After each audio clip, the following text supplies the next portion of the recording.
What is up, YouTube? Welcome to PanFro Games. In today's video, we finally have the official announcement for the upcoming Pokemon Presents for Pokemon Day, and I am so incredibly excited to see what we're going to be getting. Let's talk about a couple predictions, and we have a brand new Riddler Khu pin. And of course, guys, if you like this type of content, enjoy these videos. Please leave a like, subscribe if you're new. I really appreciate it. Consider supporting the channel by joining the Pan Fam by hitting that join channel member button below. And here's our official tweet from the Pokemon Company, and they said, did anyone say Pokemon Presents?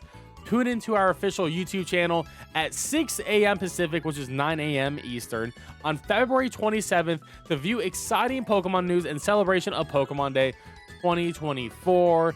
And I do love that they tweeted this out at 3 a.m. Eastern time. So literally, I just totally did not see this, and that was, I don't know why. I felt like maybe they almost forgot to tweet this out, honestly. But it is exactly 1 week away at this point. We are officially at the 7-day mark. So it's now time for the countdown, guys. And I want to hear what your prediction is for Pokemon Day. Now, we do have this little trailer they put out. And they always put out a little trailer, like a little 10-15 second trailer out. Doesn't usually mean anything. But notice that the music is Fire Red and Leaf Green music. Pretty interesting. Maybe that has a hint or something to that. But yes, it's going to be at 6 a.m. Pacific, Tuesday, February 27th. So 9 a.m. Eastern on that Tuesday. And of course, we'll be doing a live reaction, breaking it all down live, and then the post show as well. So of course, keep it to PanFro Games and leave a like on this video and subscribe if you're new. That really helps me out a lot. Now, let's talk about predictions. Of course, I want to see your predictions in the comment section below. So I know a lot of people want this image to become true, and I always wanted this image to become true. Having the classic Gen 1, 2, and 3 games onto NSO, that would be sick, because these are all the Game Boy, Game Boy Color, and Game Boy Advance Pokemon games, and Nintendo Switch Online does have emulators if you have the expansion pass. This would be really cool. However, knowing the Pokemon Company, I can totally see them release like a classic collection. I do think this Pokemon Classic Collection has a higher chance than Nintendo Switch Online, just because they'll be making way more money by selling these ROMs onto like one cartridge for 60 bucks. And then if they do a split like this, that would be crazy. Or they could do like a generational split, have like one cartridge is all Gen 1, all Gen 2, all Gen 3.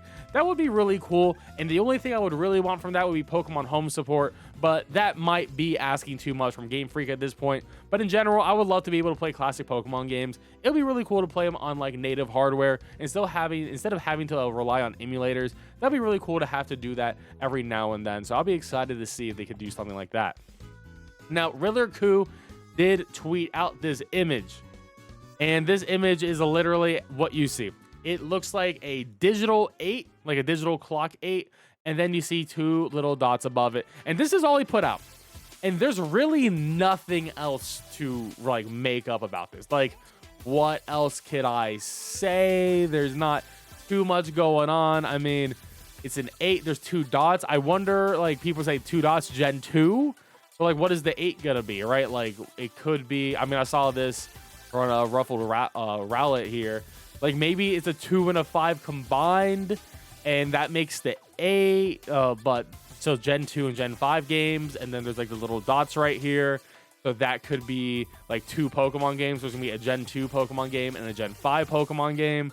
That's the only thing that remotely makes sense when I was looking at what people analysis were on it. But I mean, I could actually see Nintendo or Game Freak here doing a double announcement for 2 Pokemon games. I mean, we have no Pokemon games slated for right now, and we know for a fact that this is going to be an incredibly slow first-party year for Nintendo, so they're definitely going to be relying more on their partners like Game Freak to supply more games onto the platform, especially because we have reports from a lot of different media outlets that the Switch 2, or whatever the Switch successor is going to be called, is going to be delayed to, at the very least, Q1 of 2025, so probably like March 2025, but that could even go beyond to like the summer or even the fall time as well. So we don't really know, but we just know that there's not going to be a new Nintendo console this year. That's out of the picture. It's over on that front. So I could see maybe 2 Game Freak games coming out this year that are both Pokemon wise. Now, speaking about Game Freak, there is a partner direct coming out tomorrow, also at 9 a.m. Eastern. And Pyro here is an actually phenomenal leaker. This dude gets all his stuff right when it comes to directs. And Game Freak is considered a partner. They are not owned by Nintendo proper, but Game Freak and Nintendo obviously are both, you know, part of the Pokemon company. So they work together, and technically they are a second-party developer. And yes, we do know that Game Freak will be there at tomorrow's event, but not with a Pokemon game, but it seems to be with the game Pocket Card Jockey, which was originally a 3DS title. Then they released on Apple Arcade. So we're going to be seeing a Game Freak game on Wednesday, which is pretty cool, but not Pokemon. So still going to have to wait that 1 week before we actually get anything substantial, but I am rather excited just to see what we're going to be getting from this company. I guess to put the final predictions out here, 75% of it is going to be non-mainline game stuff, obviously. I do think we're going to get some sort of classic Pokemon game, probably a proper Gen 5 remake, hopefully not made by ILCA. That would be really bad.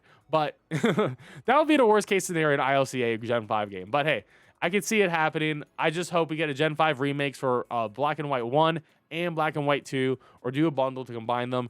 And honestly, I would really love to see a new Pokemon spin-off game, not just like a mystery dungeon or a Pokken, but I would love to see a spin-off game that is like a new IP within the Pokemon universe, a whole new brand idea, similar to how Legends Arceus was a brand new idea and a brand new IP for the Pokemon company. I would love to see a new type of spin-off game. That would be really cool. That would be ideal. And that would make a lot of sense. If you consider the Black and White remakes to be the mainline game coming out this year, then you have a spin-off game come out a little bit earlier in the year, like a smaller title, like a Pokemon Snap-esque game. That would be really sick. Let me know in the comment section below what you want to see on Pokemon Presents. And of course, guys, don't forget, I'll be live reacting to this on that Tuesday, February 27th at 9 a.m. Eastern. And of course, I'll be responding and reacting to the Nintendo Direct. That's going to be on Wednesday, tomorrow at 9 a.m. Eastern. So keep it tuned for PanFro Games for all your awesome video game content, and I'll catch you guys next time. Peace out, and have a good one.